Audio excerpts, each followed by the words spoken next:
Notre thème d'aujourd'hui, c'est le mariage, le divorce, la polygamie, l'usage des boissons alcoolisées. Que dit le fondement des apôtres? Et donc, comme on a dit, il existe aujourd'hui beaucoup de discussions. De plus en plus, on voit ça dans les carrefours, où il est question de mariage, de divorce, de polygamie et d'usage d'alcool. De plus en plus. Dernièrement, ça a enflammé un peu dans un petit carrefour là. Et donc, il est important qu'on puisse examiner ces éléments-là, à la lumière, ou bien à la loupe des Éphésiens chapitre 2, verset 20.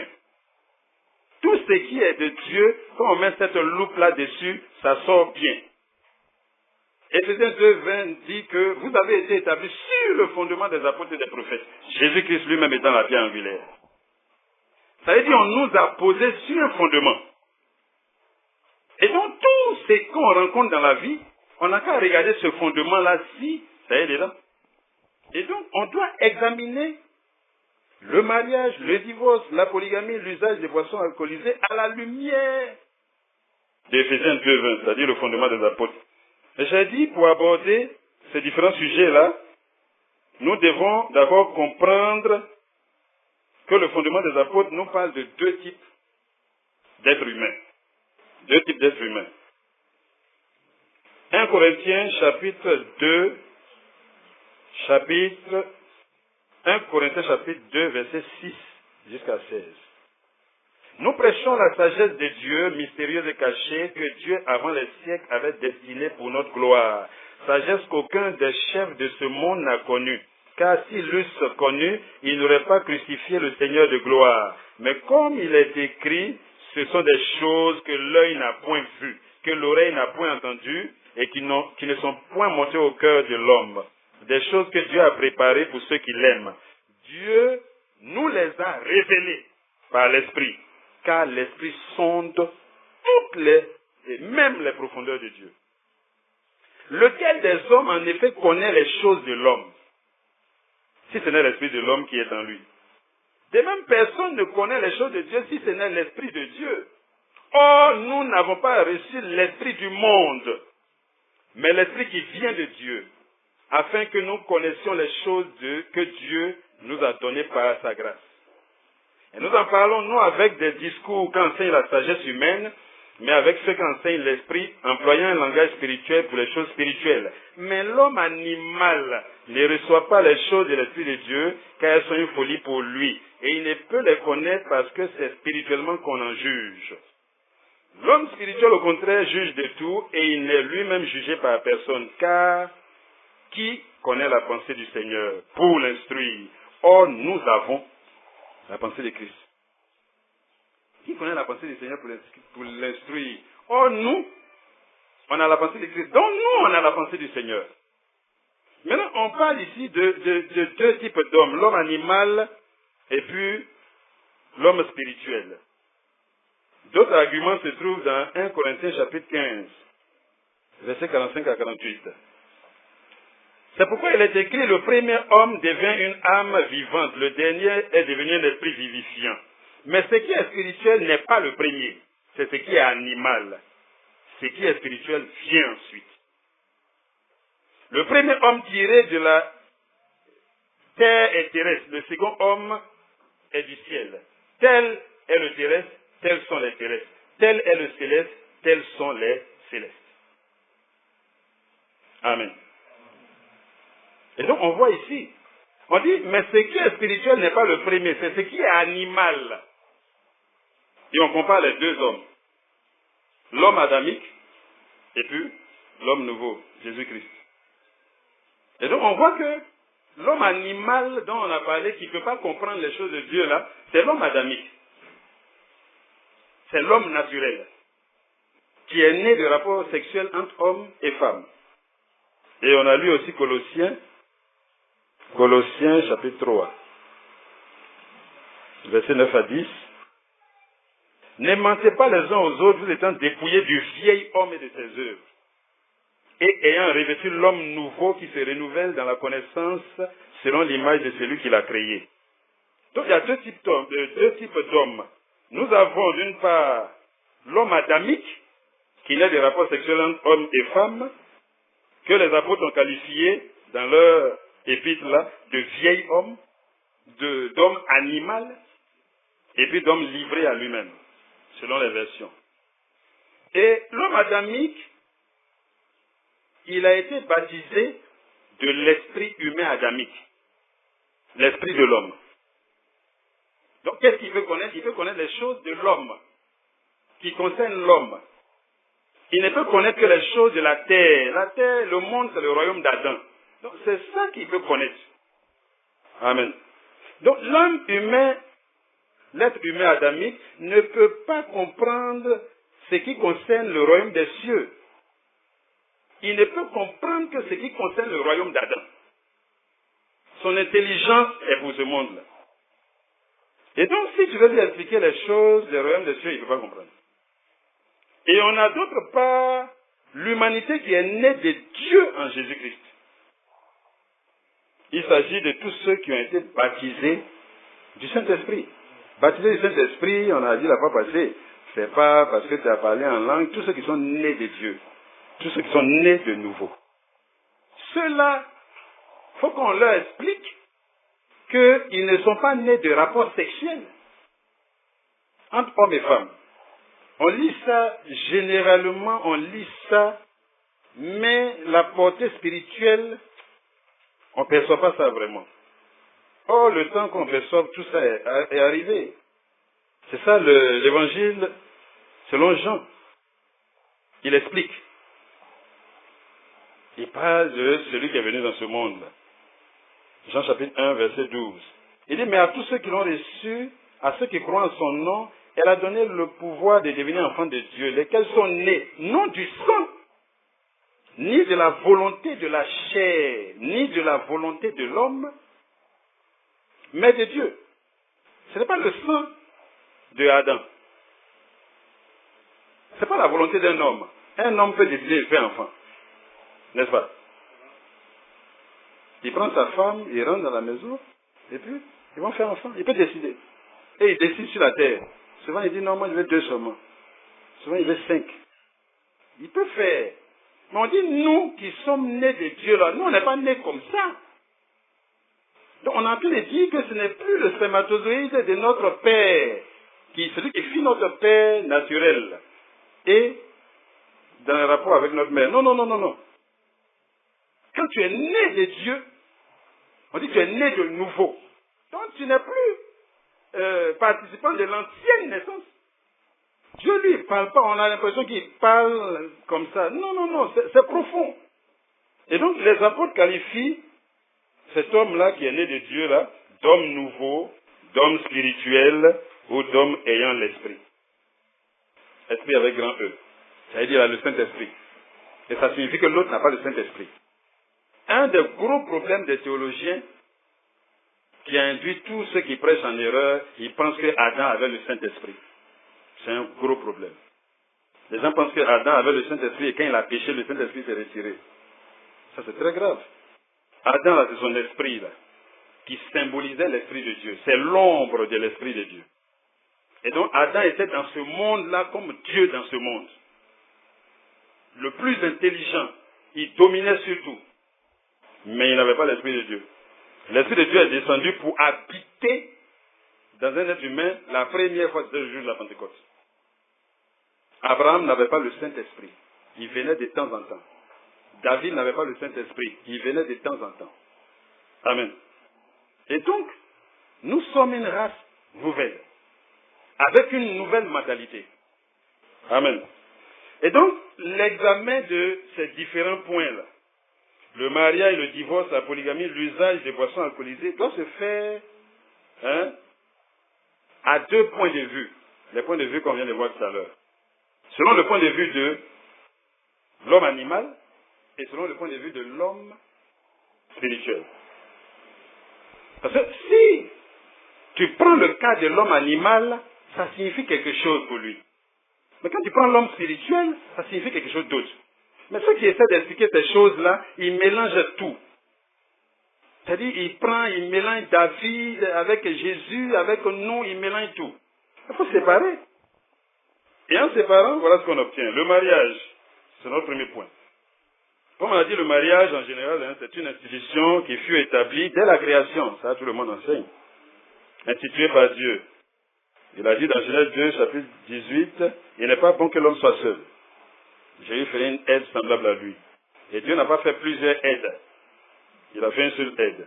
Et donc les Écritures, que ce soit l'Ancien ou bien le Nouveau Testament, témoignent que c'est un homme et une femme. Le mariage. Et avant la chute, on aperçoit ça. On aperçoit ça même dans l'Église. Amen. Et on a lu tout à l'heure, Genèse chapitre 2, verset 24. L'homme quittera son père et sa mère, il s'attachera à sa femme et ils deviendront une seule chair. C'est l'homme et sa femme. S'ils sont 3 ou 4, ça devient compliqué. Bien. Et donc, au départ, ce que Dieu nous a présenté, c'est Adam et Ève. Et le but principal du mariage, c'est la reproduction. C'est ça le but du mariage. Se reproduire. Il a dit, soyez féconds. Bientôt, on va entrer dans le livre de la Genèse. Ah, ça va chauffer, très sérieusement. Donc, c'est la reproduction.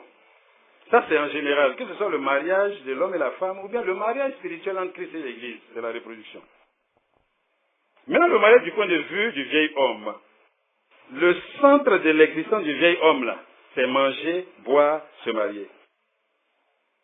C'est marier ses enfants. C'est le sens d'une vie. Quand il travaille, il gagne beaucoup d'argent, après c'est pour se marier, et faire un mariage pompeux, où vraiment il est... Et tout est concentré dessus. Souvent, il s'apprête toute une vie. C'est comme ça qu'il voit le mariage. Il n'a pas une bonne définition du mariage. Il pense que c'est la consécration d'une vie. Oh, mais c'est le début. Et donc, c'est l'élément le plus important. C'est pourquoi dans Matthieu chapitre 24, verset 37-38, on nous dit qu'au temps de Noé, ce qui s'est passé du temps de Noé va se passer aujourd'hui. Et c'est en train de se passer devant nos yeux. Aujourd'hui, les évangéliques, les catholiques et leurs cliques là, ils n'ont que un seul message. Manger, boire, se marier, voyager, faire les affaires, des affaires. C'est ce qu'ils font. Dieu a averti.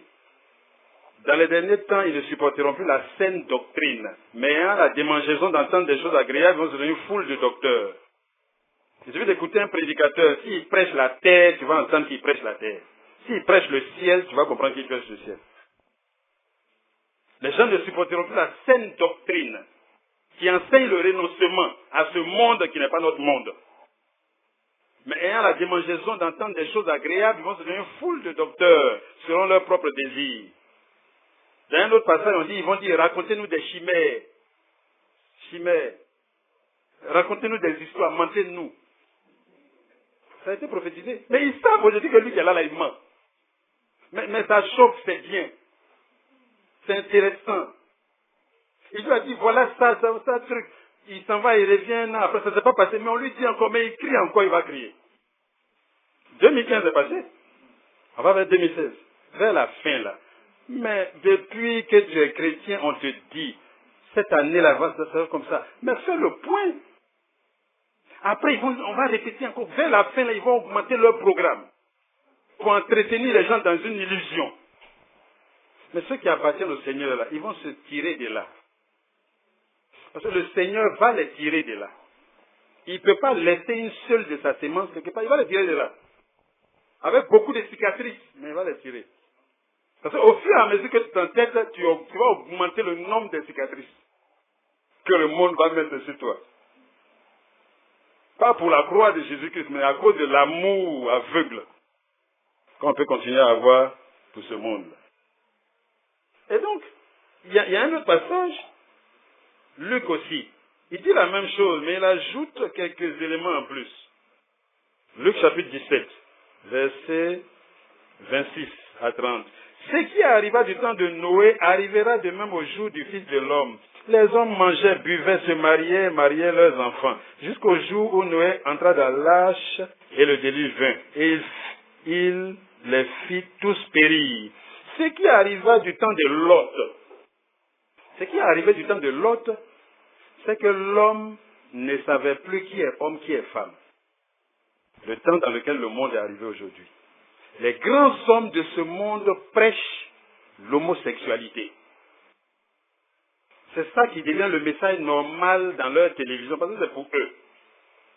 Ça ne doit pas nous scandaliser. Le monde est normal comme ça.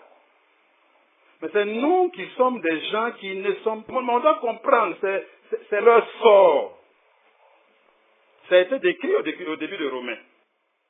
Comme ils ne se sont pas souciés de Dieu, Dieu va les livrer à leur passion infâme pour qu'ils se déshonorent. Homme contre homme, envers homme, ils vont s'enflammer. Il ne sera plus ce qu'on prend la femme pour faire là, lui, il ne sera plus. Ça a été dit. Ça arrive devant nos yeux. Et quand tu dis ça aujourd'hui, on dit il est homophobe. Donc rien un mot même pour nous mettre quelque part. Nous, on n'est pas homophobes. Nous, on prêche la vérité. Nous, on aime les homosexuels, mais on veut les sortir de l'homosexualité. C'est ça. Eux, ils sont homophiles. Bien donc, le vieil homme ne peut pas comprendre que le mariage, là, c'est en fait l'ombre d'un vrai mariage. C'est pas la vérité. C'est pas la vérité. C'est pourquoi, de temps en temps, un conjoint peut être arraché à ton affection. Et tu te poses des questions, tu vas demander, mais c'était pas vrai. Ou bien un enfant arraché à une famille, on est assis là, un truc. Mais c'était pas vrai, c'était pas ton enfant. C'est une mise en scène. Le vrai mariage qui produit de vrais enfants, des enfants qui durent dans l'éternité, c'est Christ et son Église. Les enfants qui naissent dans l'Église, là, eux, ils sont éternels. Hein. C'est ce que nous sommes aujourd'hui. Nous qui sommes nés de Dieu en Jésus-Christ. Maintenant, comment le vieil homme contracte-t-il son mariage? On voyait, quand vous lisez dans les livres de Moïse, le mariage était une affaire de parents. Le jeune homme et la jeune fille même n'a rien à dire dedans de Moïse. C'est une affaire entre les parents. C'était comme ça. Et quand tu lis, dans le livre de Moïse, il a donné comment le mariage doit se faire. Par exemple, il ne faut pas marier ceux qui sont étrangers au peuple d'Israël. C'est l'ombre de quelque chose. Il a dit de ne pas marier sa propre fille. C'est inceste. Il a dit, même les parents proches. Il a cité beaucoup de choses. Et il dit que le mariage, c'est entre hommes et femmes aussi. Amen. Et donc, dans Deutéronome, quand tu lis Deutéronome, il dit, ne vous mariez pas avec les peuples qui sont autour de vous, là, pour établir alliance avec eux. Donc, c'était une affaire de parents, de famille. On peut voir, par exemple, dans Deutéronome, chapitre 7, verset 3, où il dit de ne pas marier les peuples qui sont autour. Amen. Ça, c'est le mariage du point de vue de l'ancien homme, du vieil homme, de l'homme animal. Maintenant, le mariage du point de vue de l'homme nouveau. Avec le témoignage de notre Seigneur Jésus-Christ, qui est le modèle, et avec le témoignage que l'apôtre Paul aussi nous rend, lui qui est le docteur de l'Église, on comprend que le mariage n'est pas quelque chose d'indispensable. On n'est pas sur la terre pour se marier. On n'est pas sur la terre pour se marier. C'est pas mauvais de se marier, mais on n'est pas sur la terre pour se marier. La mentalité doit changer. Parce que tous ceux qui fixent quelque chose de la terre comme objectif, ça les détourne des voies du Seigneur. Mais si tu t'attaches au Seigneur, comme il a dit, ces choses vont te suivre. La meilleure manière de se marier pour ceux qui prient pour ça aujourd'hui, il ne faut pas prier pour le mariage. Prie pour que Dieu se révèle à toi. Ça va te poursuivre. Que Dieu se révèle à toi. Il a quelque chose à te dire concernant ta vie. Amen. Il a quelque chose à te dire. Et donc le mariage du point de vue de l'homme nouveau. Notre Seigneur Jésus-Christ a été fait unique. Lui-même. Et il dit quelque chose dans les Écritures, dans Matthieu chapitre 19, qui attire notre attention. Matthieu chapitre 19, verset 11 jusqu'à 12, je vais lire. Il leur répondit, tous ne comprennent pas cette parole, mais seulement ceux à qui cela a été donné. Car il y a des eunuques qui le sont dès le ventre de leur mère. Les gens, quand ils naissent, quand ils ont une malformation, ça fait qu'ils ne peuvent pas se marier. Eunuque, c'est celui qui ne se marie pas. Il dit, ah non, c'est parce que dans le ventre de leur mère, il y a quelque chose qui les empêche même de se marier. Il y en a qui le sont devenus par les hommes. Il y en a que les hommes ont rendu eunuques. Les rois, dans le temps, castraient leurs serviteurs proches. Il a un harem, où il y a ses femmes dedans. Donc les serviteurs qui servent dans la maison, là, s'ils sont normaux, ça peut poser des problèmes. Donc il les castrait. Donc il y en a qui sont devenus eunuques par les hommes. Et il y en a qui sont rendus tels eux-mêmes à cause du royaume des cieux. On va lire ce qu'il a dit tout à l'heure avec les apôtres avant de dire ça. Mais pour le moment, c'est ce qui nous intéresse. Mais Jésus parlait de qui là? Il est en train de parler de lui-même. Il est en train de parler du fait que non, on n'est pas dans ce monde pour se marier. Le mariage, c'était l'image de quelque chose. Ça a permis de peupler ce monde-là. Ça symbolisait quelque chose. Mais le vrai mariage, lui, peuple le ciel. Et comme ça, nous sommes devenus aujourd'hui cette population-là. Et ce que Jésus dit là, c'est-à-dire que quand ça reste là, tu ne peux pas comprendre. Il est en train de dire, en fait, il a dit quelque chose et ses apôtres ont dit, ah donc, c'est que vraiment, ce n'est même pas la peine de se marier, parce que ce n'est pas avantageux. C'est un peu comme ils commencent à percevoir que ce n'est pas le centre des choses. Mais ils n'ont pas bien compris là encore. Et il leur dit. Mais c'est Paul maintenant qui vient dessus. 1 Corinthiens chapitre 7. 1 Corinthiens chapitre 7, versets 1 à 9. Pour ce qui concerne les choses dont vous m'avez écrit, je pense qu'il est bon pour l'homme de ne point toucher de femme. C'est ce qu'il dit. Jésus n'a pas touché de femme. Et Paul, en tout cas quand le Seigneur s'est révélé à lui, je ne sais pas quelle était sa vie avant, la Bible ne nous dit pas forcément. Mais le témoignage est qu'il est resté eunuque. Donc lui maintenant il nous dit que, regardez bien, il est bon pour l'homme de ne point toucher de femme. Il parle de quel homme? Il ne parle pas du vieil homme, lui il ne peut pas comprendre ça. Comment ça? On a réalisé quelque chose à fois passé, comme des jeunes qui disaient, bon, ici on a enlevé le sexe dans leur vie là, il reste quoi? Et puis il réfléchit. Bon, on va faire quoi? On va jouer dame? On va, c'est ça là. C'est le centre, ça motive. Le jeune homme qui sort de la maison, qui s'habille, qui se regarde dans le miroir, c'est ça son objectif. La jeune fille qui commence à sortir ces trucs, c'est-à-dire que c'est cette mentalité. C'est la vie animale à laquelle l'Église doit faire attention. Toutefois, pour éviter l'impudicité, que chacun ait sa femme et que chaque femme ait son mari. C'est-à-dire que je ne sais même pas pourquoi on est obligé de parler de polygamie là.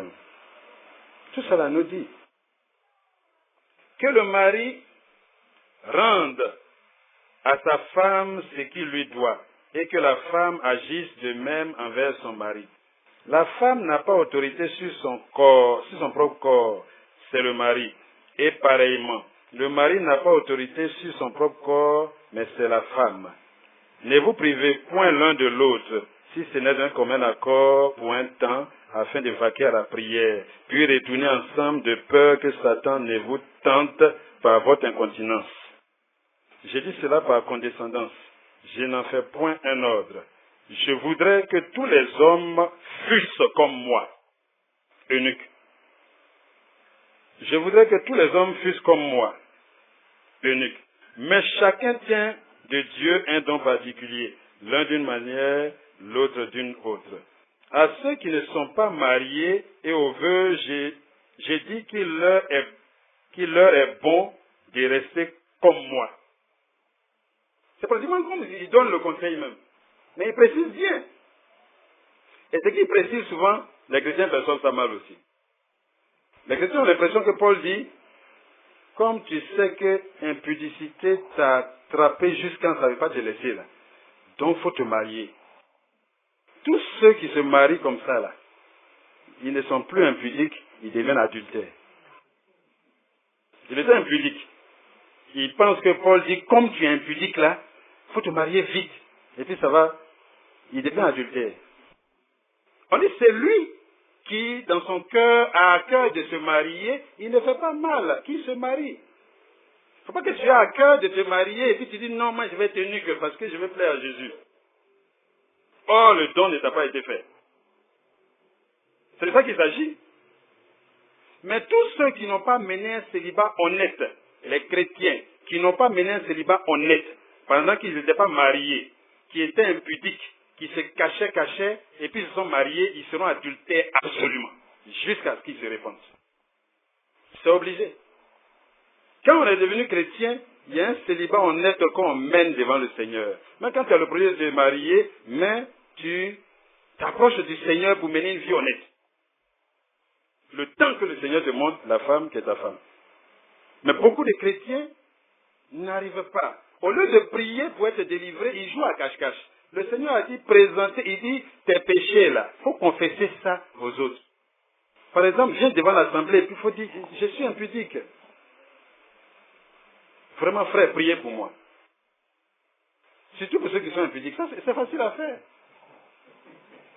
Pour le mari c'est difficile. Ouais, tu dois t'entendre avec ta femme avant de venir dire. Tu ne peux pas te lever un coup, ta femme est assise au fond, et puis le voilà, tout confessant devant. Non. Mais l'impudique, toi, tu te dis à tout moment, pour dévoiler Satan dans ta vie. Donc, il ne s'agit pas de ceux qui sont impudiques. Paul leur dit, mais c'est lui qui sait qu'il n'a pas reçu le don pour être eunuque, mais qui se marie. S'il se marie, il ne fait pas mal. Amen. À ceux qui ne sont pas mariés et aux veuves, j'ai dit qu'il leur est bon de rester comme moi. Donc ceux qui ne sont pas mariés, voilà le conseil de Paul. Aolia. Hein? Ario. Ouais. Hein? Voilà. Mais si tu n'en sens pas la force, il ne faut pas chercher à impressionner quelqu'un. Verset 9, je lis. Mais s'il manque de continence, qu'il se marie, car il vaut mieux se marier que de brûler. Amen. Il vaut mieux se marier que de brûler. Et donc voilà. Ce qui apparaît, c'est que le mariage ne peut pas être le centre de la vie du racheté. Puisque c'est mieux même pour un racheté d'être comme Paul, comme il a dit. Pourquoi c'est mieux? Parce que ça le fait qu'il est tout entier à son Seigneur. Mais celui qui est marié, il va s'embarrasser des choses de la terre. Pas parce que c'est des mauvaises choses, mais il y a certaines choses, il y a certaines décisions qu'il ne peut plus prendre comme ça, tout seul. On dit, mais son corps, mais ça ne lui appartient plus. S'il doit jeûner, il va demander permission. S'il se lève comme ça et jeûne, c'est pas correct, il demande la permission. S'il dit, bon, je vais jeûner, que sa femme dit, non, ce soir-là, vraiment, j'ai besoin de toi. Il ne doit pas dire, mais tu combats Dieu. Tu combats le Seigneur. Je fais un jeûne et puis c'est une attaque. Non, ce n'est pas une attaque, c'est son droit. Que le fondement des apôtres lui donne. Donc tu reportes le jeûne tout simplement. Amen. Et donc comment l'homme nouveau contracte-t-il le mariage? C'est un des sujets aussi à polémique aujourd'hui. Comment est-ce qu'il contracte le mariage? L'homme nouveau. Il y a Il y a un clergé aujourd'hui là qui donne l'impression que c'est eux qui marient les gens. Alors, leur petit livret en train de réciter. Moi, tant, aujourd'hui, je vends les cieux ou bien je vends un truc. Je prends tel pour marier jusqu'à ce que la mort nous sépare. Son petit livret, il dit ça devant eux. Il pense que c'est lui qui marie les gens. Nous, on est l'église. L'homme naturel, c'est son papa qui le marie. Nous, c'est notre papa aussi qui nous marie. Chacun marie son enfant. Adam marie ses enfants. Jésus-Christ marie ses enfants. Et comment Jésus-Christ marie ses enfants?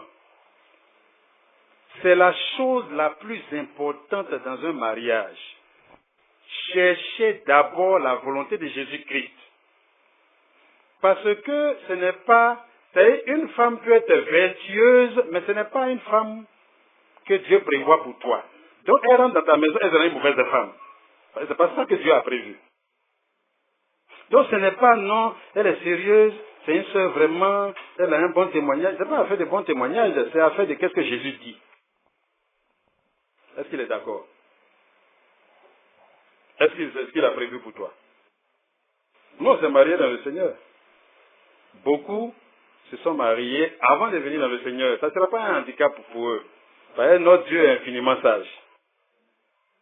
Mais nous, on a eu la possibilité de mener un célibat et de prier pour que le Seigneur donne la sœur qui donne pour toi. Amen. Dès que ça c'est connu, le mariage est déjà joué à 90%, parce que c'est le plus important.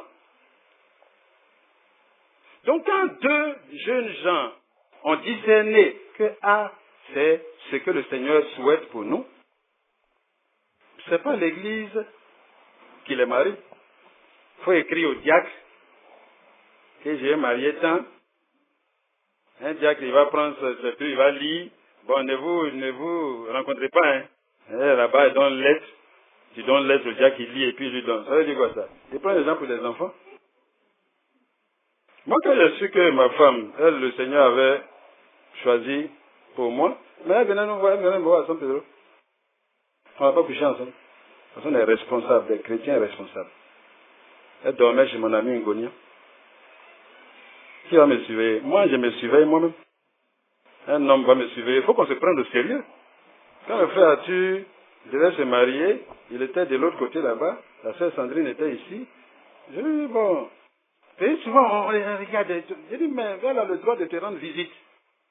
Maintenant, si vous voulez faire ce que vous voulez, ça c'est entre vous et Dieu. Personne ne va vous surveiller.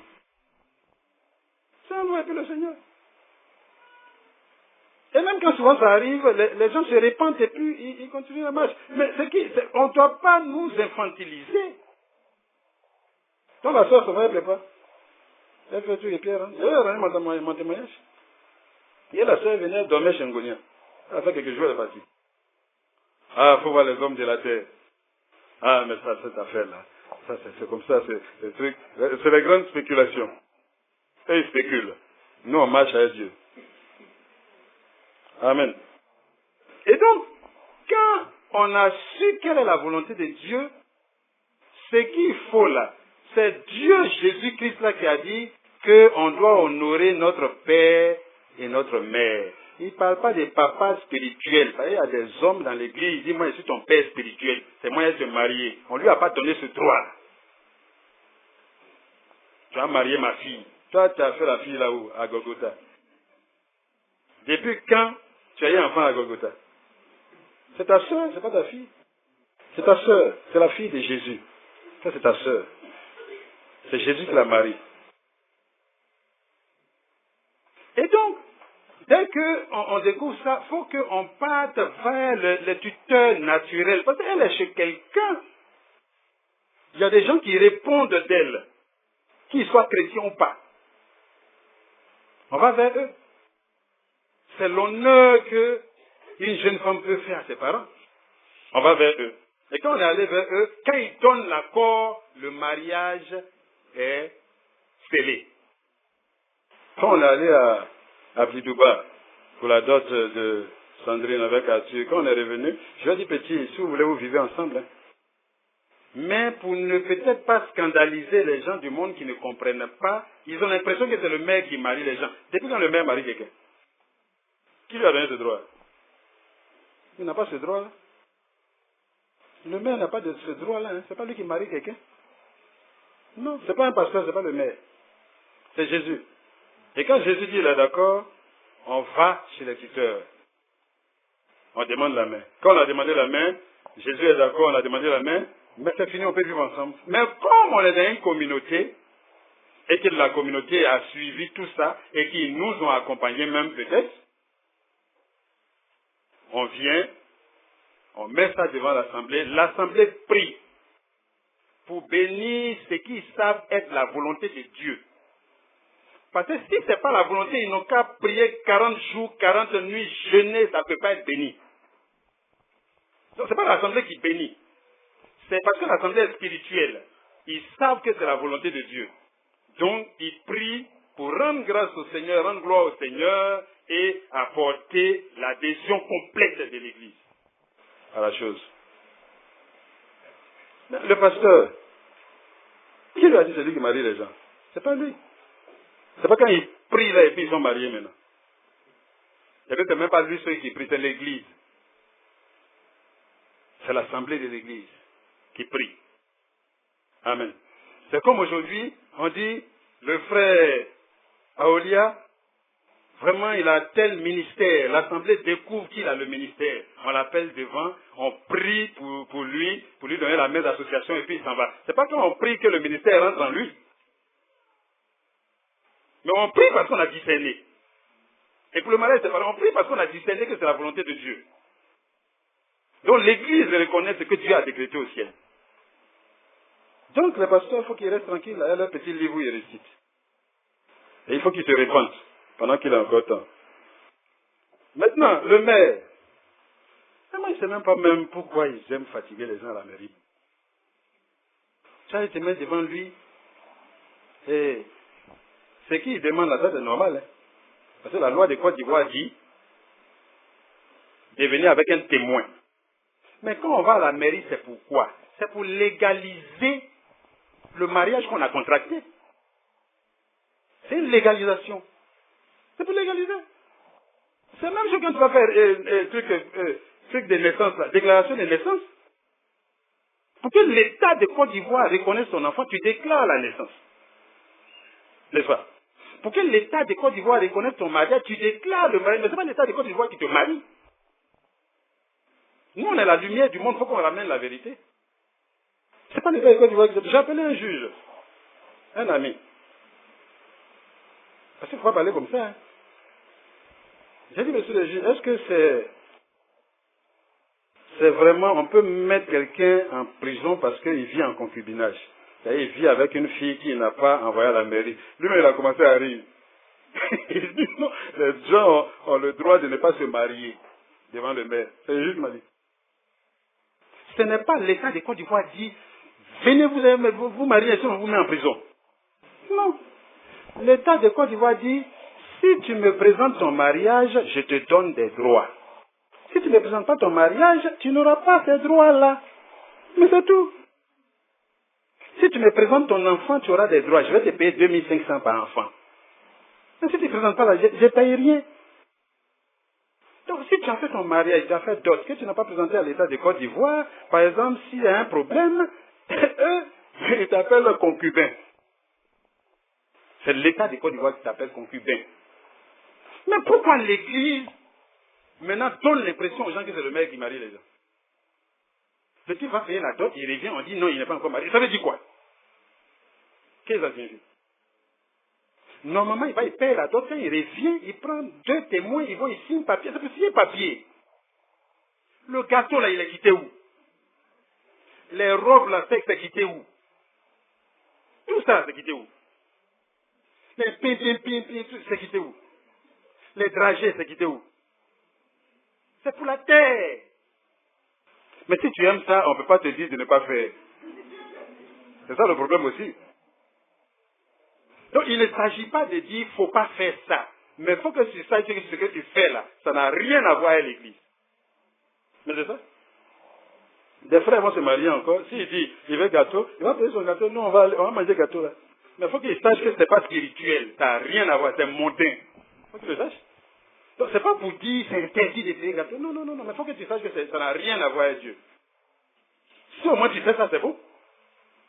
Il y a beaucoup de choses qu'on fait qui n'ont rien à voir avec Dieu. Mais on sait que ça n'a rien à voir avec Dieu. Mais pourquoi il veut spiritualiser quelque chose qui est charnel? Ça n'a rien à voir avec le Seigneur. Donc voilà. Si tu as payé d'autres, tu vis avec ta femme. S'il dit que tu vis en concubinage, Dieu ne peut pas dire que tu vis en concubinage.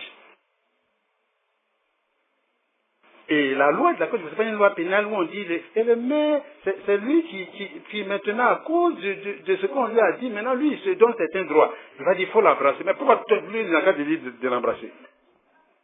Pourquoi? Lui, on dit, il n'a qu'à légaliser.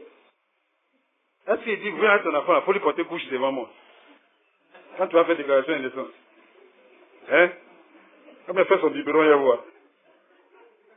Hein? Pourquoi il va dire à Marie, tu ne fais non. Pourquoi tu me dis d'embrasser? On ne s'embrasse pas en public. Hein? Et l'église aime ça. Embrasser la mariée. Et on se lève un peu comme ça. Et puis ça crie. L'église aime ça. C'est mondain. Mais bon, est-ce qu'on a jugé quelqu'un qui fait ça? Non. Si tu veux faire, tu le fais, mais il faut que tu sais que c'est mondain. Si tu sais que c'est mondain que tu fais, au moins tu sais que c'est mondain. Au moins, c'est-à-dire tu fais. Le frère s'est marié. Il dit, moi je ne veux pas de gâteau.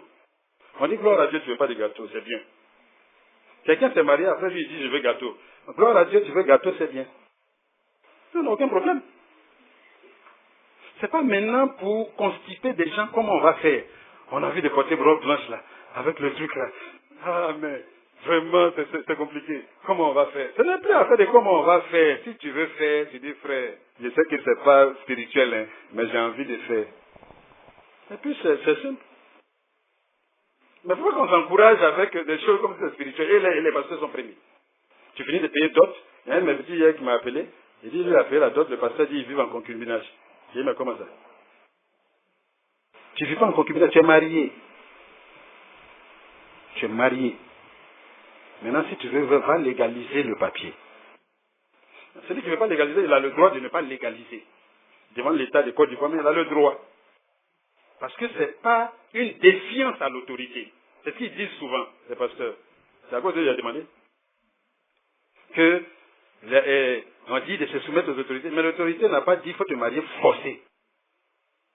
C'est un conseil de l'autorité. Si tu mets ça devant moi, je peux te donner un droit. Amen. Donc voilà.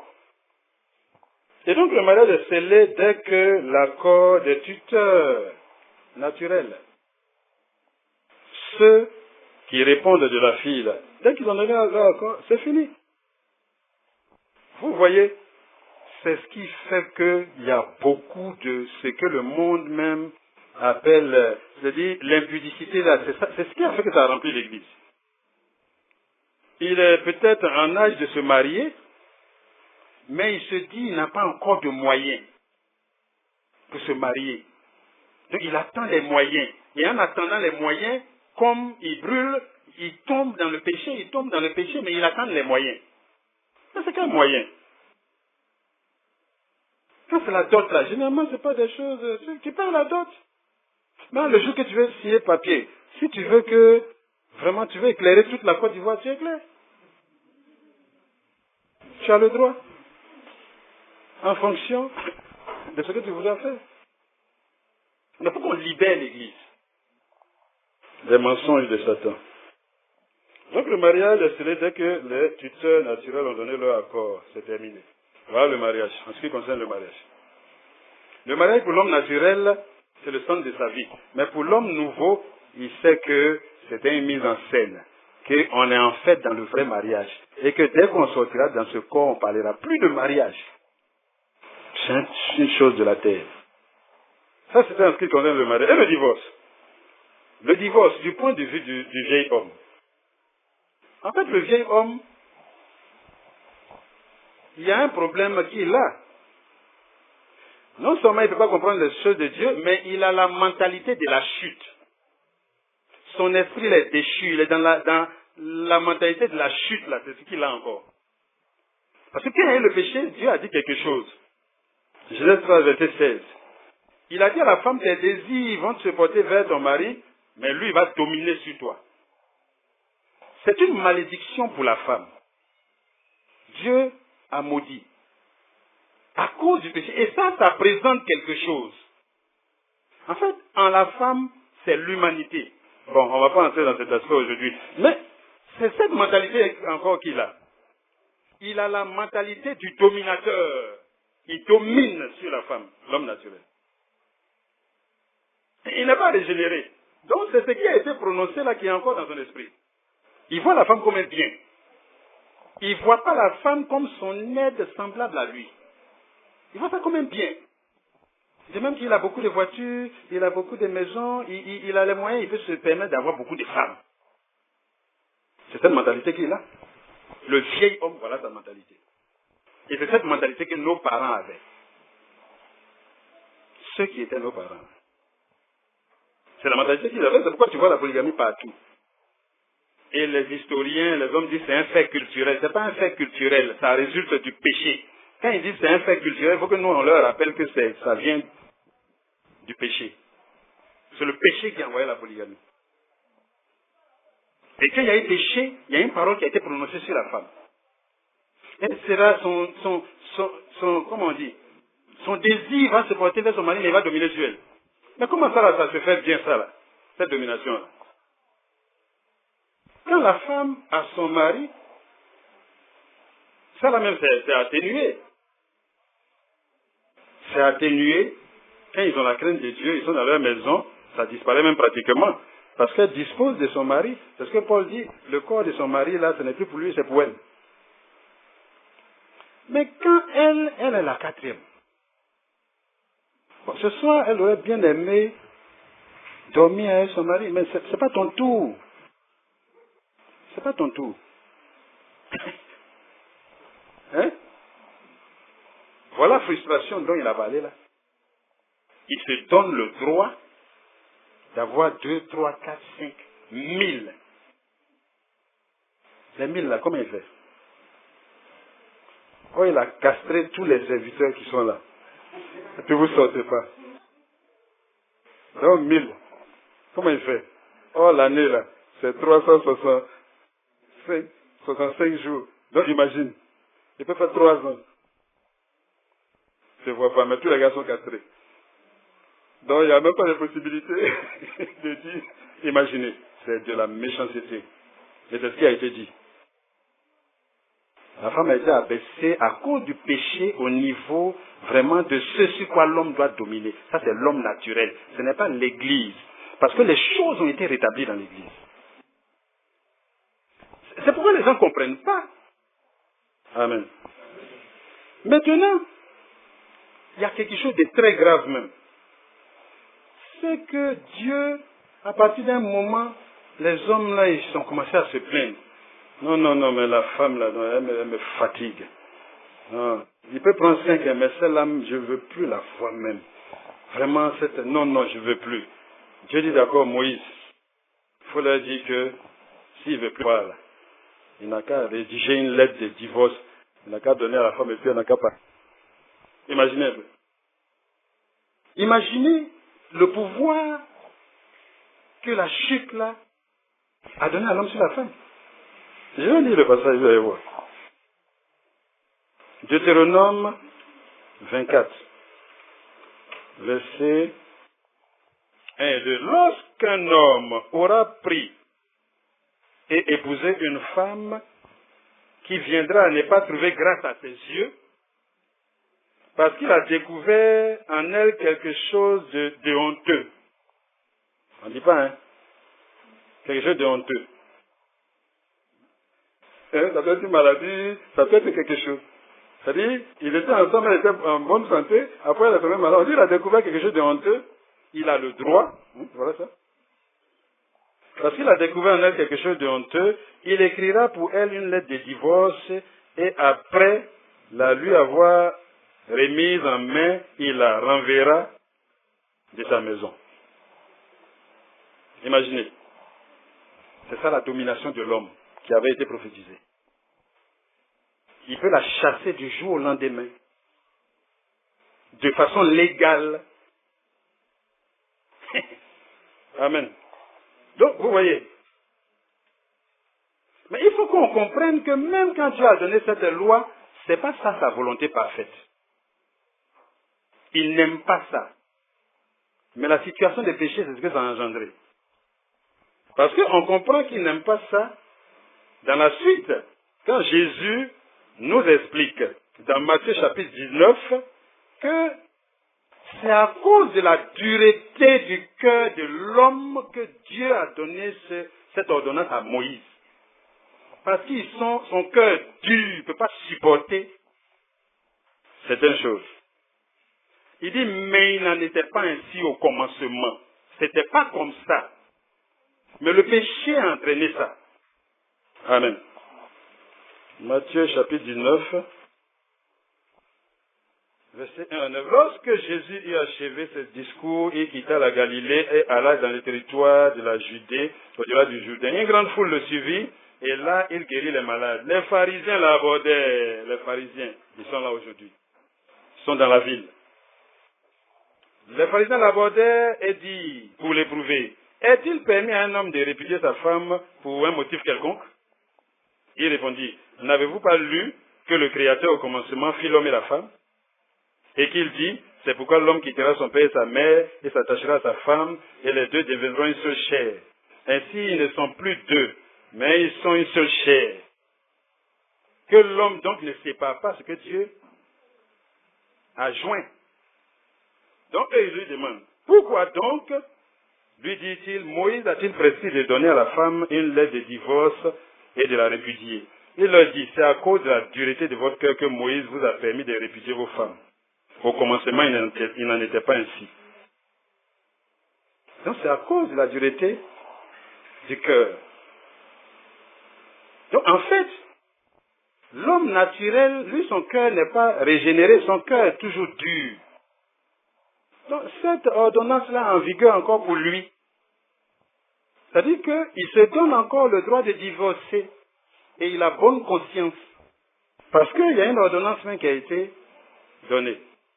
Et Jésus dit, Moïse a dit pour un motif quelconque. Mais moi, je vous dis que celui qui répudie sa femme, sauf pour infidélité, et qui en pose une autre, commet un adultère. Lui, il dit, ça ne doit pas être pour n'importe quel motif. Si elle est infidèle que tu la répudies, ok. Mais même si elle est infidèle que tu la répudies, c'est à cause de la dureté de leur cœur. C'est à eux, ils parlent encore. Hein. C'est même pas encore l'Église. Et l'Église, souvent, ils se disent que quand une femme commet adultère, on doit la chasser. Mais quand toi-même tu étais adultère et puis on t'a récupéré, Jésus t'a récupéré, qu'est-ce qu'il t'a fait? Comment il a fait à toi? C'est ce que nous disions. Adultère, impudique, ivrogne. Et il a eu pitié de nous, il nous a recueillis. Mais si quelqu'un aussi commet ça là, si on sait d'où on nous a tiré, si notre cœur a été régénéré, on aura la même compassion. Donc ça fait que pour l'homme spirituel, il n'y a aucun motif de divorce. Il n'y en a pas. Si elle commet adultère dans chaque carrefour, il faut vraiment que tu l'aides. Maintenant tu la chasses là, tu vas faire comment? Maintenant si tu la chasses, c'est à cause de la dureté de ton cœur. Donc tu rejoins. Tu n'es pas un homme naturel, mais tu agis comme l'homme naturel. Et il justifie aujourd'hui des pasteurs qui divorcent. Ils disent son pasteur, il divorce. Même si un enfant de Dieu se rend compte que, j'ai l'impression que je me suis trompé, ce n'était pas la volonté de Dieu pour moi, c'est qu'on doit faire, bon Seigneur, je suis dans cette situation, qu'est-ce que tu fais pour moi? Le Seigneur, lui, il est infiniment sage. Il va trouver quelque chose pour toi. Et tu vas te réjouir dans le Seigneur. Amen. C'est ça. Il est infiniment sage. On l'attrape dans chaque carrefour. Qu'est-ce vient comme ça? C'est devenu compliqué. Seigneur, qu'est-ce que tu peux faire pour moi? Qu'est-ce que tu peux faire pour moi? Mais qu'est-ce que les hommes vont dire? Les hommes n'ont pas dit ce qu'ils ont dit. Ils ont dit ça sur Jésus à Golgotha. Puis ils vont dire ça sur nous aussi. Il n'y a aucun motif. Il faut que l'Église de Jésus-Christ sache qu'il n'y a aucun motif de divorce. Il n'y en a pas. Et c'est ce que je dis même, ça est dans le fondement des apôtres. Les apôtres en ont parlé. 1 Corinthiens 7, verset 10 jusqu'à 11. À ceux qui sont mariés, j'ordonne, non pas moi, mais le Seigneur, que la femme ne se sépare point de son mari. Ça, c'est ce qu'eux, ils lisent, ceux qui prêchent la polygamie. C'est tout ce qu'ils lisent. Si elle est séparée, qu'elle demeure sans se marier ou qu'elle se réconcilie avec son mari. Et que le mari ne répudie point la femme. C'est pas un ordre aussi? C'est pas un ordre? C'est un ordre. Mais eux, ils disent, c'est à la femme qu'on dit de ne pas quitter son mari. Mais l'ordre est clair. À ceux qui sont mariés, j'ordonne. Non pas moi, mais le Seigneur. C'est un ordre qui vient du Seigneur. Et l'ordre là a deux éléments. Que la femme ne quitte pas son mari. Si elle le quitte, il ne faut pas qu'elle va aller se marier là-bas. Maintenant, que l'homme ne répudie point sa femme comme le vieil homme a l'habitude de le faire. Parce que nous sommes l'Église, la lumière du monde. Donc nous, on est devenus capables de comprendre cette instruction. Il n'y a pas de possibilité de divorce. Il n'y en a pas. Quand tu te donnes cette possibilité, ça va te rendre malheureux même dans ton foyer. Parce que c'est une possibilité que tu as en tête à tout moment. Et les jeunes femmes d'aujourd'hui ont ça. Elles disent, les jeunes femmes là, souvent quand elles font leur projet, il n'y a plus mariage dedans. Hein. J'ai fini mon diplôme, je me trouve un travail, je prends un studio, j'ai fait 1 ou 2 enfants. Ça dit ça, je ne sais pas si c'est fécondation in vitro, ou bien c'est comment. Mais elle ne dit pas qu'elle fait. Lui, il n'est pas dans le programme. Hein. Mais au départ, ça marche. Mais vers un certain âge, ça commence à peser. Parce que la femme a besoin qu'un homme. L'argent ne peut pas faire ça. C'est impossible. Donc, vous le rachetez, en fait, le divorce, c'est un péché. Ce n'est pas la volonté de son maître. Il a reçu un ordre. Il transgresse l'autre. Mais pour le vieil homme, lui, il a reçu une ordonnance. Donc, en faisant ça, mais il n'a pas mauvaise conscience. Mais pour l'homme nouveau, qui est régénéré, il ne doit pas le faire. Puisque l'esprit qui est en lui est venu pour vraiment changer son cœur de manière à ce qu'il puisse, on dit, Marie, aimez vos femmes. Donc pour lui, c'est un péché. Amen. Voilà. Ça, c'est le divorce. Donc on voit ça sur les deux points de vue. Sachez, mais le truc de la lettre de divorce qu'ils ont lu là, il ne faut pas prendre ça pour mettre ça sur toi. Il ne faut pas que Jésus dise que si, pour motif d'adultère, il parlait à l'homme naturel. Mais l'Église reçoit les instructions après. Donc il faut que quand un chrétien sache que quand il divorce, c'est à cause de la dureté de son cœur. Or, lui, son cœur est censé être régénéré. Donc, soit il n'a pas une bonne communion avec le Seigneur si c'est un enfant de Dieu. C'est pourquoi il arrive à ces choses-là. Aussi longtemps que l'héritier enfant, il ne diffère rien de l'esclave. L'esclave, c'est le vieil homme, c'est l'homme animal. Mais si tu n'as pas de bons rapports avec le Seigneur, c'est quoi ça arrive dans l'Église. Amen. Ça, c'est le divorce. Maintenant, la polygamie. La polygamie est-elle un péché? Ça dépend du point de vue aussi. Du point de vue du vieil homme, le vieil homme garde la mentalité de la chute, comme on a dit tout à l'heure. C'est un dominateur. Lui, il ne peut pas aimer. Lui, il domine. L'homme nouveau, on dit qu'il faut aimer. Lui, on dit domine. Non, il domine. Genèse 3:16. Donc la femme a été abaissée au niveau des éléments sur lesquels le vieil homme domine. Donc le vieil homme ne comprend pas que cela, ne comprend pas que il ne peut pas comprendre autre chose que ça. Amen. C'est pourquoi avant la nouvelle naissance, tous ceux dont les Écritures rendent témoignage là, ils étaient polygames. La polygamie a apparu la première fois avec Lémec. On dit qu'il a pris 2 femmes. Genèse chapitre 4. Donc est-ce que c'est un péché pour lui? Non, mais c'est sa vie. Lui, il est polygame. sa mentalité témoigne même que c'est normal. Parce que Dieu a prononcé quelque chose qui a abaissé la femme en dessous de lui. Et lui, son cœur est dur, il n'est pas capable d'aimer. Donc, il ne fait qu'appliquer la malédiction là tant qu'il n'est pas régénéré. Maintenant, est-ce que la polygamie est un péché pour le vieil homme, pour l'homme naturel? C'est comme si tu demandes si ne pas porter de fruits est un péché pour le buisson d'épines. Je ne sais pas si vous comprenez. Le buisson d'épines, là. C'est comme tu dis, il ne porte pas de fruits, vraiment, buisson d'épines. Ça, c'est pas la peine. Comment tu ne portes pas de fruits? Mais il ne peut pas porter de fruits. Sa nature témoigne qu'il ne peut pas porter de fruits. Donc, demander si le vieil homme commet un péché en étant polygame, c'est de dire que le buisson d'épines, demander si le buisson d'épines, est-ce qu'il fait mal quand il ne porte pas? Il ne peut pas porter de fruits. C'est si le manguier ne porte pas de fruits que c'est bizarre. C'est comme, par exemple, le fait d'amasser. Amasser de l'argent. Amasser les biens de ce monde. Ce n'est pas un péché pour le vieil homme. Salomon même se glorifie dans Ecclésiaste. Il dit, j'ai amassé, j'ai amassé comme aucun roi avant moi. C'est dans Ecclésiaste.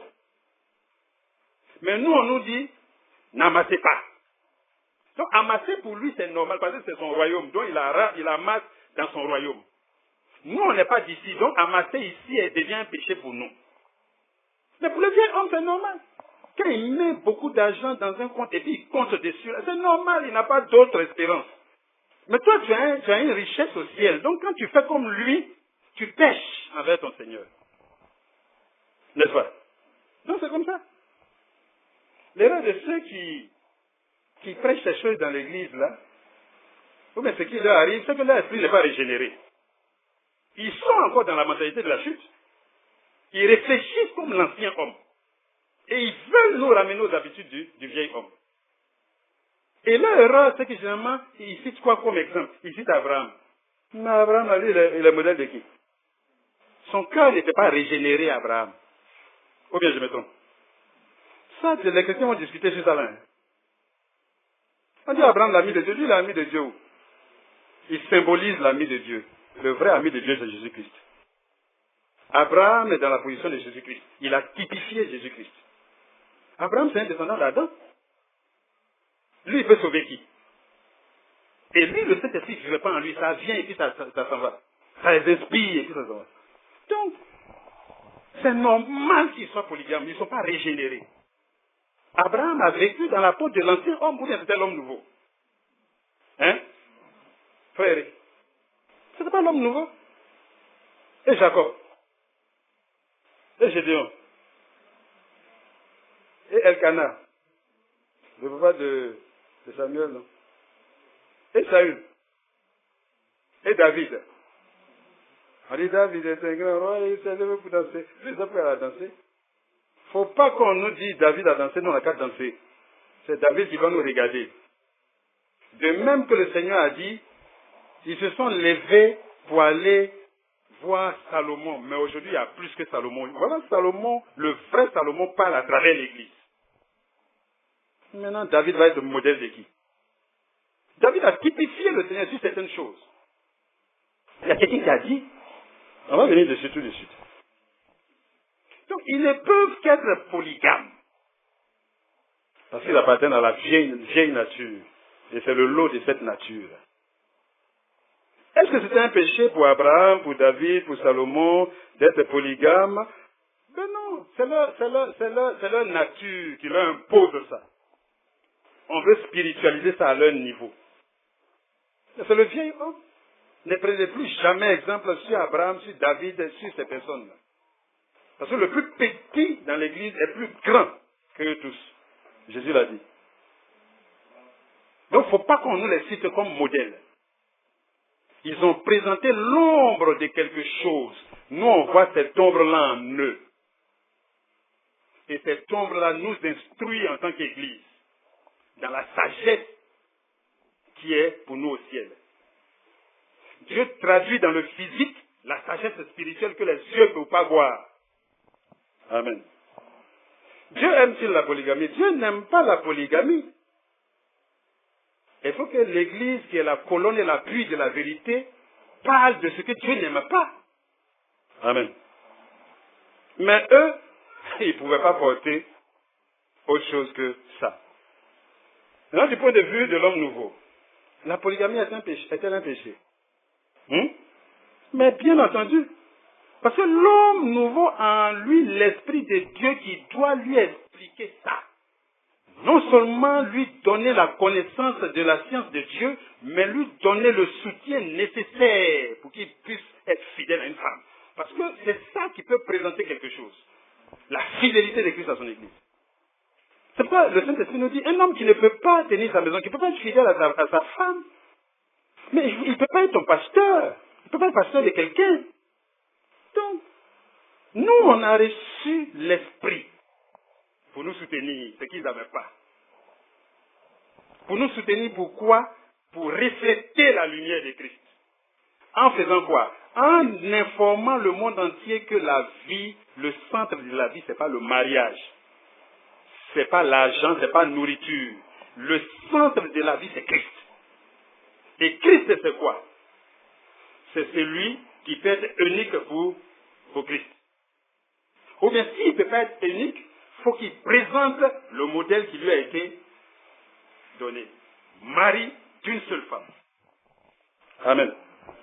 Donc voilà. Est-ce qu'il y avait des polygames dans l'église primitive? Il y avait beaucoup de polygames. Pourquoi? Parce que les païens, eux, ils étaient en plein dans la polygamie. Et l'évangile arrive au milieu d'eux. C'est normal que des polygames viennent à Jésus-Christ. Et quand ils viennent à Jésus-Christ, la vérité qu'ils ont entendue, qui les a fait venir là, la vérité là les sanctifie. Parce que Dieu dit sans tenir compte des temps d'ignorance. Ils étaient ignorants.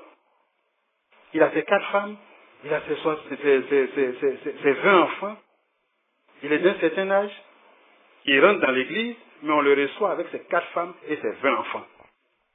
Mais il ne peut plus jamais être un modèle pour l'église, tant qu'il est dans cette condition.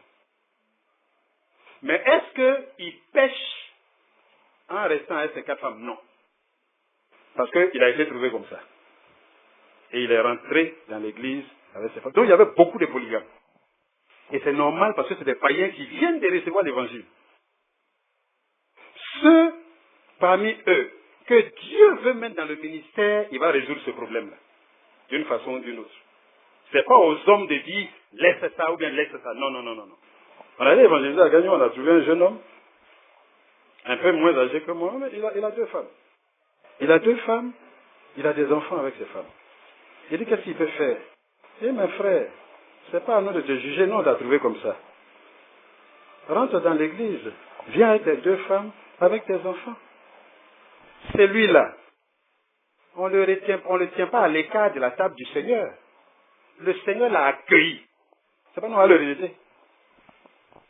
Maintenant, ceux qui ont entendu de la vérité, et un jeune homme, il se lève et puis il commence à avoir des idées, mais nous, on va lui dire, si tu fais ça, on ne communique plus avec toi. Ça, c'est le rôle de l'Église. Ceux qui ont entendu, qui ont été dans la situation avant de venir à Jésus-Christ, la vérité qu'ils ont entendue, elle les sanctifie. Ça sanctifie les 4 femmes, ça sanctifie les enfants.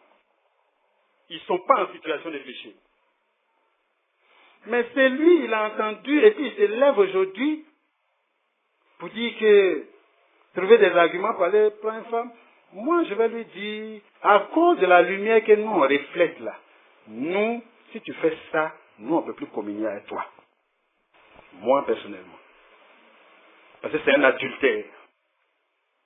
C'est ça. Il y avait beaucoup de polygames. Quand Paul dit, il ne faut pas qu'il soit marié, il faut qu'il soit marié d'une seule femme. Ça veut dire qu'il y en a qui étaient mariés de 2 femmes, qui étaient dans la communion de l'Église. Mais ce n'est pas des gens. L'Église est venue, ils sont nés de Dieu, et puis nés de Dieu, des pensées de polygamie leur vient pour retourner à la polygamie. Ben non. L'Esprit de Dieu ne peut pas faire ça. Amen. Donc, voilà pour l'homme nouveau. L'homme nouveau, il faut qu'il comprenne que la polygamie C'est une saleté. Mais en même temps, ceux qui étaient polygames et qui ont reçu la bonne nouvelle, ils rentrent dans le Seigneur. Et le Seigneur libre au Seigneur de faire de ce qu'il voudra. Mais nous, on les reçoit comme on les a trouvés. Et ces frères-là participent au repas du Seigneur avec leur quatre-femmes. Parce qu'ils ont été sanctifiés par la parole, qui est parvenue à eux. Mais l'autre, qui a entendu, qui est assis, et qui retourne à ça, pour juste, comme Paul a dit, le pousser à la repentance, l'Église doit avoir cette attitude. De la même manière que les impudiques qui ne veulent pas se repentir et qui se justifient doivent être traités, c'est comme ça que la chose doit être traitée. Ça veut dire quoi? L'impudique qui vient, qui dit, ah vraiment je suis impudique, l'Assemblée l'aide à s'en sortir. Mais celui qui justifie, qui dit, bon mais est-ce que maintenant là même, est-ce que un homme peut se conserver puis jusqu'au mariage? Est-ce que ça c'est possible? On va lui dire, il n'a qu'à aller raisonner avec ses parents, l'ancien homme.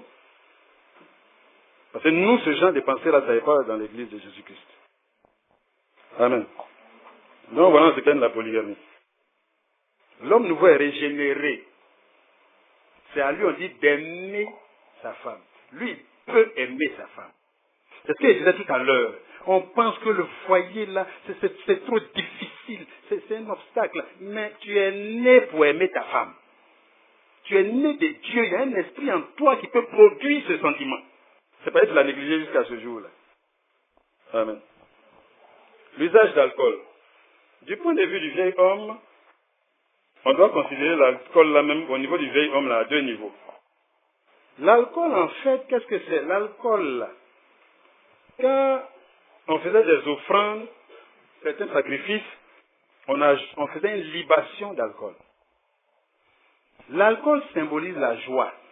La joie de qui? La joie de ce monde. Dieu a donné l'alcool pour réjouir le cœur du vieil homme, l'homme animal. C'est pour lui. Amen. Et c'est ce qu'il a dit. Deutéronome chapitre 14. Ici même vraiment, c'est vraiment bien évident. Chapitre 14. Verset 26. Là, tu achèteras avec l'argent tout ce que tu désireras. Et la dîme de ses récoltes et tout ça. Et comme c'est loin, peut-être aller, je sais pas, jusqu'à Jérusalem, donc il met ça en argent. Arrivé là-bas, il achète des choses pour manger sa dîme. Avec le lévite et puis l'étranger, la veuve, l'orphelin. Et regardez ce qu'on lui dit. Là, tu achèteras avec l'argent tout ce que tu désireras. Des bœufs, des brebis, du vin et des liqueurs fortes. Tout ce qui te fera plaisir. Tu mangeras devant l'Éternel ton Dieu et tu te réjouiras, toi et ta famille. C'est pourquoi les fêtes de ce monde, quand il n'y a pas d'alcool, tu ne vois pas. Ils ont des talents de danseurs, mais c'est conservé. Quand l'alcool coule un peu, tu vas voir le monsieur qui était timide, là, il est au milieu comme ça. Et puis il est en train de sortir des trucs. Il va lever sa chemise, il est en train de...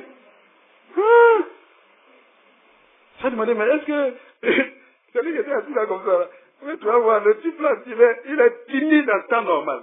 Mais ce jour-là, non, tu regardes mais tu ne le reconnais pas. Mais c'est la joie du monde, c'est pour eux. C'est pas pour nous l'alcool. Nous on dit soyez toujours joyeux. Qu'est-ce qui nous rend toujours joyeux? Nous on danse dans l'esprit. Amen. Regardez. Le vin et les boissons alcoolisées sont pour égayer le cœur du vieil homme. Le vin même, c'est comme... Parce que l'huile, c'est l'esprit. Le vin, c'est la stimulation de l'esprit. C'est ce que ça symbolise.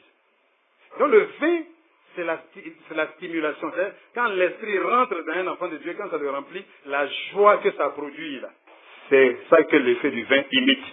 C'est pourquoi le jour de la Pentecôte, on les a confondus à des ivrognes. Parce que quand on les regardait, les mêmes choses que le type fait là, mais eux, ils ne perdent pas le sens. L'alcool fait perdre le sens au vieil homme.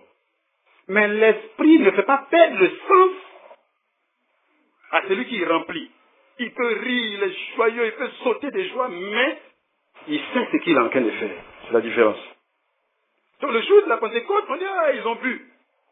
Il dit, non, on n'a pas vu. Mais ça se ressemble. C'est pourquoi dans Éphésiens, il est dit, par la suite, ne vous enivrez pas de vin, mais soyez remplis du Saint-Esprit. L'ivresse alcoolique, c'est pour le monde, c'est leur joie. L'ivresse du Saint-Esprit, c'est pour l'Église. Amen. Ecclésiaste. On a fini. Juste quelques passages. Ecclésiaste. Ecclésiaste, chapitre 10, verset 19. On fait des repas pour se divertir. Le vin rend la vie joyeuse. Et l'argent répond à tout. Ça, c'est le vieil homme. On le décrit. C'est lui on l'a décrit. Ça, c'est pas pour nous, hein. Pour nous, là, l'argent ne répond pas à tout. Nous, on a compris ça. C'est le monde qui pense que l'argent répond à tout. Et c'est le monde qui se dit que le vin rend la vie joyeuse. Le vin rend la vie joyeuse. Mais on dit soyez toujours joyeux. Mais qu'est-ce qui nous rend toujours joyeux? Il faut qu'on comprenne qu'il y a quelque chose là. C'est l'esprit qui nous rend toujours joyeux. Et si l'homme nouveau est tenté d'aller vers les bas, c'est parce que ce qui doit le remplir là, ça ne le remplit pas. Donc il se retrouve à suivre les traces du vieil homme. Si l'esprit ne te remplit pas, tu vas faire tout ce que le vieil homme fait. Pourtant, tu n'es pas un vieil homme. Si l'esprit te remplit, l'alcool va perdre son attrait sur toi. Donc voilà, c'est la joie du monde. Maintenant, mais même en ce qui concerne l'ancien homme, on lui dit de faire attention au vin et à l'alcool. Parce que c'est un piège. Amen. Proverbe, chapitre 31. Je vais lire. Parole du roi Lemuel, sentence par laquelle sa mère l'instruisit. Que te dirai-je, mon fils? Que te dirai-je, fils de mes entrailles? Que te dirai-je, mon fils, objet de mes vœux? Ne livre pas ta vigueur aux femmes.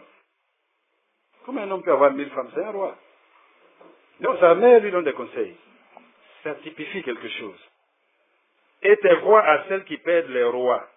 Ce n'est point au roi Lemuel, ce n'est point au roi de boire du vin, ni au prince de rechercher les liqueurs fortes, de peur qu'en buvant, il n'oublie la loi et ne méconnaisse le droit de tous les malheureux.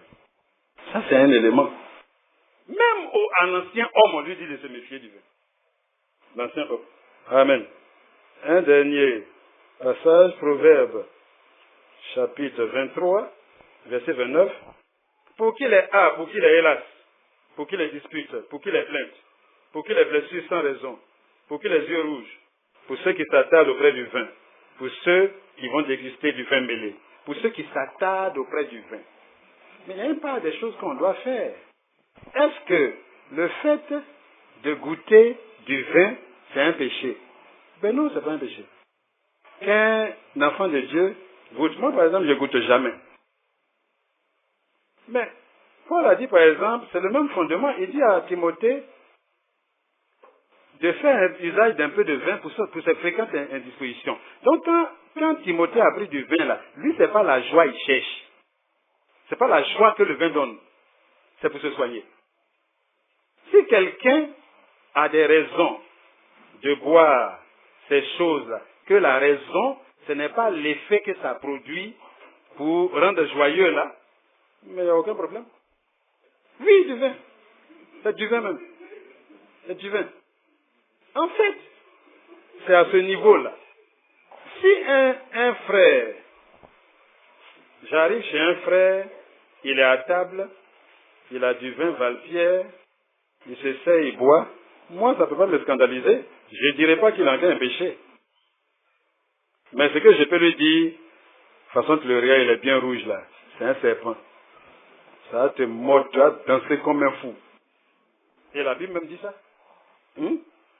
pour qui les a, pour qui les hélas, pour qui les dispute, pour qui les plaise, pour qui les blessures sans raison, pour qui les yeux rouges, pour ceux qui s'attardent auprès du vin, pour ceux qui vont déguster du vin mêlé.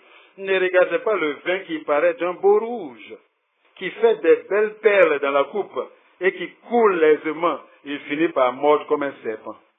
Donc en fait, ce qu'on en tire là, ce n'est pas un péché de consommer le vin. Mais que celui qui consomme là, qu'il sache que ça là, c'est un serpent.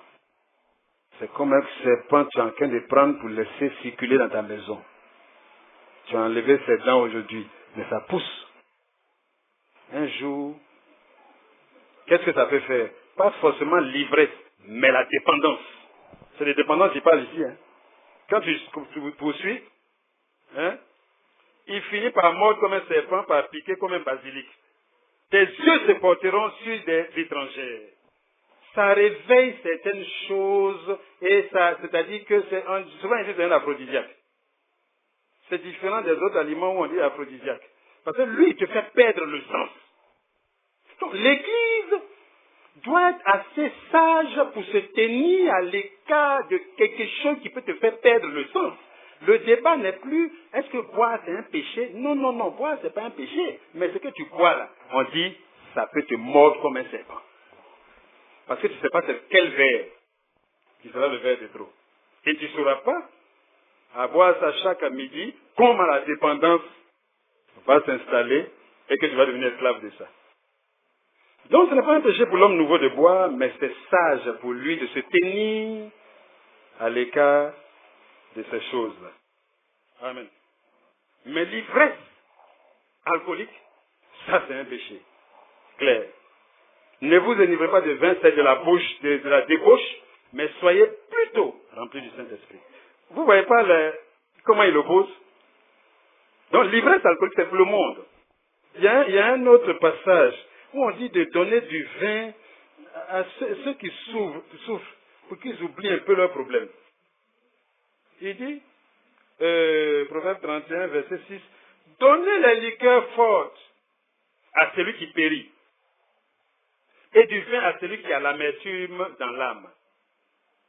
Qu'il boive et oublie sa pauvreté, et qu'il ne se souvienne plus de ses peines pendant un moment, jusqu'à ce que l'effet passe. Et qu'il sait que rien ne s'est passé. Mais quand l'esprit te remplit, la vie de Dieu te remplit, il t'apporte des solutions durables. Ce n'est pas des choses que tu vas te réveiller demain matin et puis un goût amer. Amen. Donc voilà en ce qui concerne notre dernier point, l'usage d'alcool. Donc le vieil homme qui n'a pas l'esprit de Dieu en lui garde la mentalité de la chute. C'est pourquoi il se livre au divorce comme il veut et il se justifie. Mais l'homme nouveau, il ne peut plus trouver de justification au divorce. Le vieil homme, il a la mentalité de la chute. C'est pourquoi il croit que la polygamie est une sagesse de Dieu. Mais c'est pour le monde la polygamie. Ceux qui ont été régénérés, ils savent que la polygamie c'est pour le monde. Amen. Maintenant, l'homme nouveau, il a été vraiment restauré par l'Esprit de Dieu. Il a été débarrassé de la mentalité de la chute. Il a compris que le mariage n'est pas indispensable, ce n'est pas le centre de la vie. Il a compris que le divorce et la polygamie sont des péchés pour lui. Parce qu'il a reçu l'Esprit pour sortir de ces choses. Et que l'usage d'alcool n'est pas nécessaire. Le frère a demandé, est-ce que ce que Timothée a dit là, c'est vin alcoolisé? Oui, c'est vin alcoolisé. Si le fait de boire est un péché, Paul ne peut pas dire fais usage d'un peu de vin. Non, non, il ne peut pas dire ça. Le fait de boire, lis dans toute la Bible, tu ne verras pas que le fait de boire l'alcool est un péché. Mais l'ivrognerie, on dit c'est de la débauche. Mais on perçoit aussi dans les Écritures que la sagesse doit nous emmener en tant que rachetés de Dieu à nous tenir à l'écart. Pas même forcément la sagesse, mais quand l'esprit nous remplit, l'effet qu'il cherche dans ces choses-là, nous on a ça dans l'esprit. Amen. Que le Seigneur nous fortifie. Vraiment, voilà tout ce qu'on avait à dire là-dessus. La prochaine fois, on va traiter l'exercice des dons spirituels dans l'Église. Comment les dons doivent s'exercer. C'est un gros problème. L'Église a rarement vu des dons s'exprimer. Donc, ils ont un faux modèle devant eux. Il faut que le fondement des apôtres nous parle aussi concernant cela. Amen. Voilà, que le Seigneur nous fortifie. On a fini pour ce soir. On va prier pour dire merci à Jésus-Christ. Parce que le fondement, il est devant nous tous.